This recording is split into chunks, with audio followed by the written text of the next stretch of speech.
इसलिए मैं मैनेजर से मिलना चाहता हूँ। ये सुनते ही प्रणव जोर जोर से हंसने लगा और बोला, तुम्हें उसकी जरूरत नहीं पड़ेगी, मुझे अपना चेक दिखाओ। अभिनव ने गुस्से में प्रणव को अपना चेक दिखा दिया। प्रणव ने बिना देखे अभिनव और बाकी लोगों की आंखों के सामने चेक फाड़ दिया। अभिनव प्रणव पर चिल्ला उठा, तुम्हारा दिमाग खराब है क्या? सिक्योरिटी को बुलाओ और इस आदमी को अभी के अभी बाहर निकलवाओ यहाँ से। फर्जी चेक लाकर बैंक वालों को बेवकूफ बनाता है। अभी पुलिस बुलाकर तुझे अंदर करवाता हूँ। इधर अभिनव ने अपने फाड़े गए चेक के टुकड़ों को मुट्ठी में भरा और गुस्से में अपनी मुट्ठी भींच ली। इतने में सिक्योरिटी वाले आए और उन्होंने अभिनव को चारों तरफ से घेर लिया। छोड़ो मुझे, छोड़ो, अभिनव ने कहा और गार्ड्स के हाथ से खुद को छुड़ाने की कोशिश करने लगा, लेकिन वो लोग उसे छोड़ नहीं रहे थे। क्या हो रहा है यहाँ? यह आवाज और किसी की नहीं बल्कि बलराज की थी। उसने अभिनव को दूर से ही पहचान लिया था। बलराज को देखते ही अभिनव की जान में जान आ गई थी। अब कोई उसका कुछ नहीं बिगाड़ सकता था। प्रणव ने बलराज की तरफ देखा और बोला, सॉरी सर, मुझे पता नहीं था कि आप इस तरह यहाँ आ जाएंगे। मैं तो बस इस आदमी को फर्जीवाड़ा करने से रोकने की कोशिश कर रहा था। यह सुन बलराज ने अभिनव को ऊपर से नीचे तक देखा और फिर गार्ड्स की तरफ देखते हुए बोला, छोड़ दो उसे, बलराज ने कहा और मैनेजर के कैबिन की तरफ बढ़ने लगा। उसने पलटकर अभिनव को भी अपने साथ आने का इशारा किया। अगर इसने कुछ गलत किया है तो इस बारे में मैनेजर को पता होना चाहिए। अगर तुम अपने लेवल पर एक्शन लोगे तो हो सकता है कि मैनेजर बुरा मान जाए।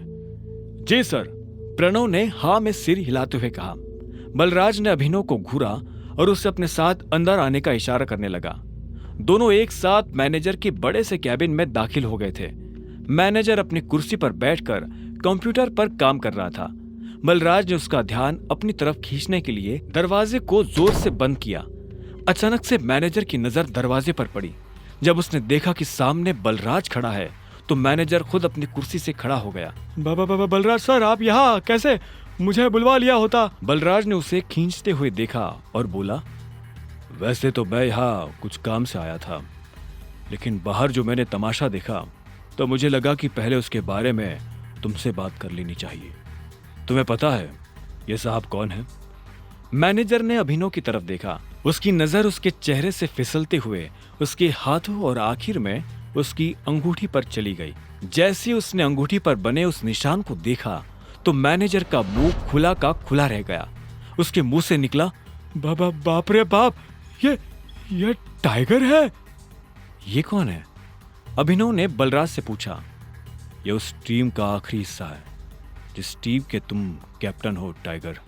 इससे पहले कि अभिनव कुछ कह पाता, मैनेजर उसके पैरों में आकर गिरा और बोला, टाइगर, आपको यहाँ कितनी देर हुई और मैं आपके लिए क्या कर सकता हूँ?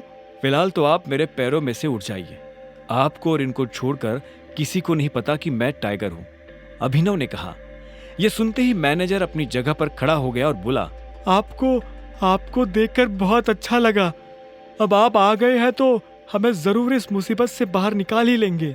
वो सब तो ये कर ही लेंगे, लेकिन उससे पहले आपको अपने नौकरों को सबक सिखाना पड़ेगा, क्योंकि अगर मैं सबक सिखाने पर आ गया तो आपको पता ही है क्या होगा, बलराज ने कहा। और अभिनव के साथ जो हुआ उसने मैनेजर को सब बता दिया।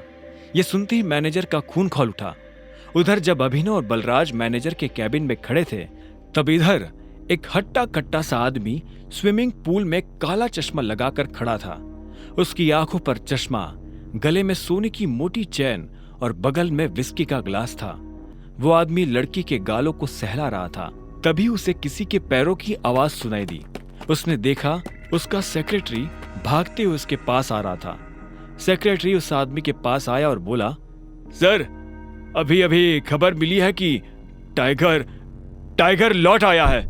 यह सुनते उस आदमी का हाथ रुक गया।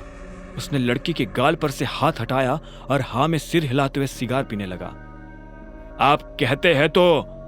सेक्रेटरी आगे कुछ कहता उससे पहले उस आदमी ने कहा, अभी नहीं, अभी तो आया है, थोड़ा उछल कूद करने दो, पर हाँ, इस बार उसे पिंजरे में डालने की गलती नहीं करनी है।